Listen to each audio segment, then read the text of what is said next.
nous avions voir, et nous avions vu qu'en fait c'était le roi de Rome de l'époque, le César de l'époque, qui avait reçu une missive de la part du saint prophète sallallahu alayhi wa sallam, l'invitant à la religion d'Allah subhanahu wa ta'ala, et que Héracle, l'empereur de l'époque, voulait en savoir plus quant à la véracité de la prophétie du saint prophète sallallahu alayhi wa sallam, et donc il a demandé à ses sujets de rechercher des Mécois, des Arabes, pouvant l'informer sur la personnalité du saint prophète sallallahu alayhi wa sallam.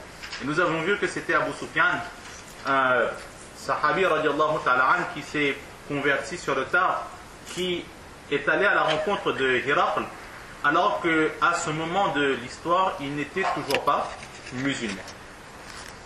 Nous avons expliqué un peu comment est-ce que leur rencontre s'était faite. Ils se sont rencontrés au Bayt al-Maqdis, la raison pour laquelle ils étaient rencontrés, comment est-ce que le roi de Rome était là-bas, pourquoi est-ce qu'Abu Sufyan était là-bas, et comment est-ce que le messager, c'est-à-dire Dahya Kalbi, lui aussi s'est rendu là-bas, nous l'avons déjà vu. Juste avant de débuter le hadith, deux choses. Il faut savoir que Héracle, il a reçu la prophétie, il a reçu l'invitation à la religion de l'islam à deux reprises par le saint prophète sallallahu alayhi wa sallam. La première fois, c'est ce que nous allons voir dans ce hadith, où là, Héracle, il va recevoir l'invitation de la part du saint prophète sallallahu alayhi wa sallam, et aussi, il va avoir cette quasi-certitude de la véracité et de la position du saint prophète sallallahu alayhi wa sallam. Le problème, c'est que Héracle, il sait pertinemment qu'il est le roi de Rome et que s'il accepte la religion du saint prophète sallallahu alayhi wa sallam, la religion d'Allah que le saint prophète sallallahu alayhi wa sallam propage, il risque fortement de se faire humilier de son pays, car à l'époque l'empire romain c'était la religion du christianisme qui était dominante, donc il risquait de perdre sa place au pouvoir, il risquait l'humiliation totale, et peut-être même qu'on aurait pu le faire tuer ou l'assassiner. C'est pour cela qu'il avait très très peur d'accepter cette religion de l'islam. Il voulait voir un peu, il a testé avant tout ses sujets, comment est-ce que ces sujets réagiraient s'ils acceptent la religion de l'islam. Alors dans ce hadith, nous verrons qu'il va poser des questions à son sujet, à ses sujets, et avant cela, il va demander conseil, il va envoyer cette missive vers un grand prêtre, pour ne pas dire le pape de l'époque, qui s'appelle de mémoire Zareta, et il va lui demander, lui envoyer cette lettre, et ensuite il va lui demander ce qu'il en pense. Le pape, il s'appelait à l'époque Zaratir. Et c'est là que le pape, il va faire comprendre, il ne dira pas non plus directement, mais il va faire comprendre qu'il est tout à fait d'accord avec le message qui se trouve dans cette missive, et il fait comprendre qu'effectivement il est au courant qu'un dernier des prophètes devrait arriver. À demi-mot, il va faire comprendre que c'est le saint prophète sallallahu alayhi wa sallam. Alors étant donné que Héracle, le roi de Rome, il était aussi sur cette opinion, il sera très très heureux de voir que le pape de l'époque a aussi accepté ce message. Étant donné que le pape en général par les chrétiens, c'est quelqu'un de très suivi, dans les textes c'est écrit un très grand prêtre.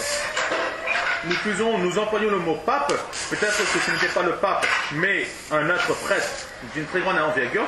Toujours est-il que ce Zaratil, il était très très accepté de tous les chrétiens. Alors il s'est dit que le roi de Rome, il s'est dit que si notre pape, il accepte cette mission, cette missive, cette invitation, peut-être que si moi aussi je l'accepte, alors mes sujets ne diront rien.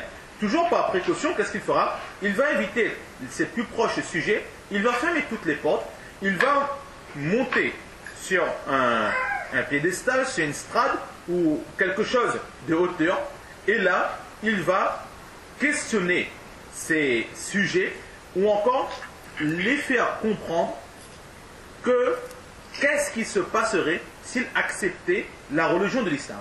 Alors il a fait fermer les portes de façon à ce que, après son annonce de son intention qu'il fera à demi-mot de se convertir à l'islam, personne ne pourra quitter l'enceinte pour dire à haute voix que le roi de Rome il a dit cela. Et il va prendre place en hauteur de façon à ce que si quelqu'un n'accepte pas cette nouvelle et quelqu'un veut lui causer du tort, alors là aussi personne ne pourra l'atteindre. Et selon la réaction de ces sujets, il va improviser. Effectivement, c'est ce que nous verrons. Il verra que les sujets seront très très mécontents de cette intention. Et là tout de suite, qu'est-ce qu'il va faire comprendre? Il va dire que non, je n'ai nullement l'intention de me convertir, mais c'est juste pour voir votre réaction que je vous ai testé. C'était là de la part du grand roi de Rome, un test pour vous, et vous avez réussi ce test. De toute façon, il a compris que s'il se convertissait, il perdait tous les honneurs de cette terre, et il a fait aussi croire à ses sujets qu'il n'avait nullement l'intention de se convertir. On verra cela dans le hadith qui va venir. Et une seconde fois, le saint prophète sallallahu alayhi wa sallam invitera ce roi de Rome à la religion de l'islam. Et c'est toujours, à cette époque, c'est toujours ce Héraclius, donc le César de l'époque, c'est le même César, ça n'a toujours pas changé.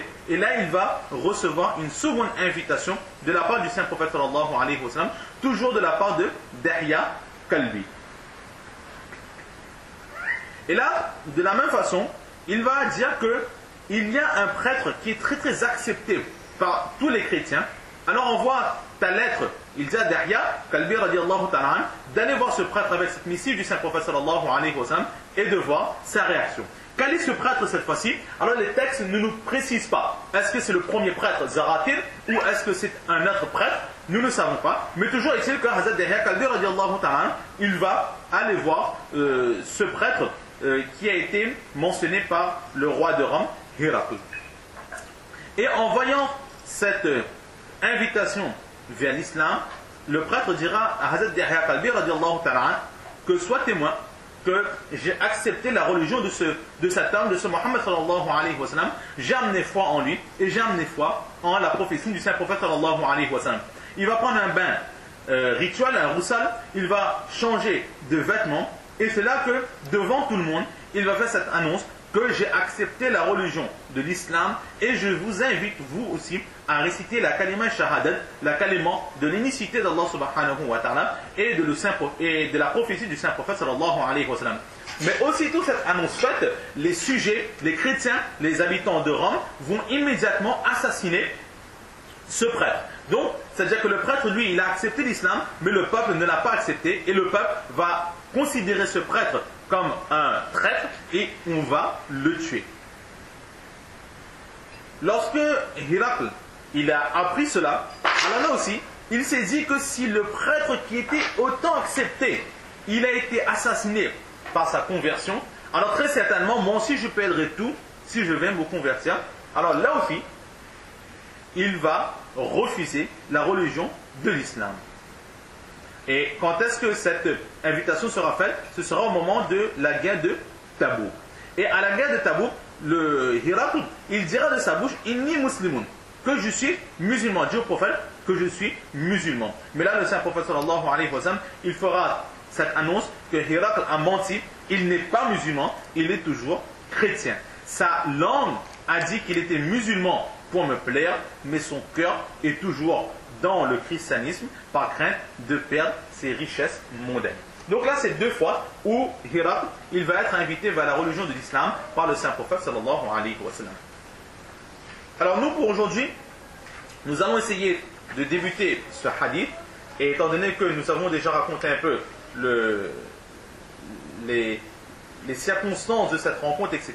Donc, Inch'Allah, ce sera beaucoup plus simple à nous de comprendre ce hadith. لو به قال حدثنا أبو اليمان الحكم بن نافع قال أخبرنا شعيب عن الزهري قال أخبرني عبيد الله بن عبد الله بن عتبة بن مسعود أن عبد الله بن عباس أخبره أن أبا سفيان بن حرب أخبره أن هرقل أرسل إليه في ركب من قريش. Imam Bukhari rahmatullah alayhi rapporte de son professeur Abu Yaman Al-Hakam fils de Nafi' qui dit que m'a rapporté Shu'aib, qui m'a rapporté de Zuhri, qui m'a rapporté de Ubaydullah, fils de Abdullah, fils de Utba, fils de Mas'ud, m'a dit que Hazrat Abdullah ibn Abbas radiyallahu ta'ala anhuma lui a informé que Hazrat Abu Sufyan ibn Harb lui a dit que Héraclius l'avait fait appeler alors qu'il était dans une caravane des Quraysh. وَكَانُوا تُجَارًا بِالشَّامِ. À ce moment, ils étaient en voyage pour leur commerce dans la Syrie. في المدة التي كان رسول الله صلى الله عليه وسلم ماد فيها أبا سفيان وكفار قريش. À quel moment? À cette époque où le saint prophète sallallahu alayhi wa sallam ainsi qu'Abu Sufyan et les autres infidèles de Quraysh avaient fait un traité de paix. C'était le traité de Hudaybiyah. C'est à ce moment-là, dans ce traité de paix, que Abu Sufyan est parti pour son commerce en Syrie.